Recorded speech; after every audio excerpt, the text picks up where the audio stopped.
Moi, je pense qu'il est vital que vous voyez ces films qu'on dit anciens et qui sont très neufs, comme il est vital de voir autre chose que des blockbusters américains. Ce sont des fenêtres qui s'ouvrent sur le monde.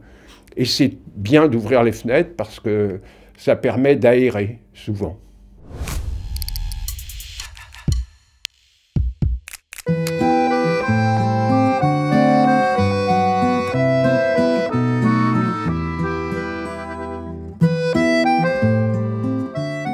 Le cinéma de patrimoine, c'est-à-dire les films qui ont nourri ma vie, pas seulement ma jeunesse, pas seulement mon adolescence, qui continuent à me nourrir.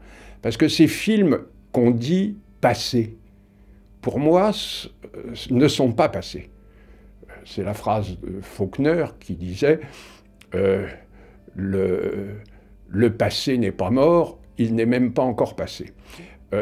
Ces films dont je parle, ces films avec Gabin, avec Darieux, ces films de réalisateurs comme Grémillon, Renoir, Becker, mais aussi des cinéastes qui ont été avant d'être découverts oubliés, Raymond Bernard, Anatole Litvak.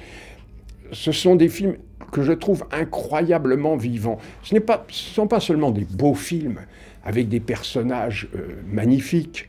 Là, par exemple, je revoyais Gueule d'amour de Grémillon. Gabin, dedans, c'est bouleversant la manière dont il joue. Ce thème, qui est éternel, de l'homme amoureux, je crois qu'il a rarement été aussi bien traité que dans ce film. Et on découvre, quand on sait regarder ces films, quand on oublie cette espèce d'oukase ridicule, « Ah, c'est en noir et blanc, je ne peux pas voir ça, parce que... » ce sont des films très modernes qui parlent des violences policières, qui parlent du problème des paysans, qui parlent du traitement des femmes, de la manière dont on exploitait les femmes. Ce sont des films qui, pratiquement, qui parlent de notre société à notre époque. Donc voilà, c'est en cela que je trouve que ce cinéma, je vous dis, est un cinéma incroyablement vivant. Et une fois qu'on s'y plonge, et qu'en plus on est épaté par les acteurs, par la qualité souvent des dialogues, par la drôlerie, parce que là j'ai l'air de parler que d'éléments dramatiques. Mais il y a des comédies formidables. Il y a des comédies, les films de Guitry, de Pagnol, qui sont extraordinairement drôles. Donc de découvrir ces films, je trouve à chaque fois, moi, ça me donne envie d'en créer. Ça me nourrit, ça me donne envie d'en créer.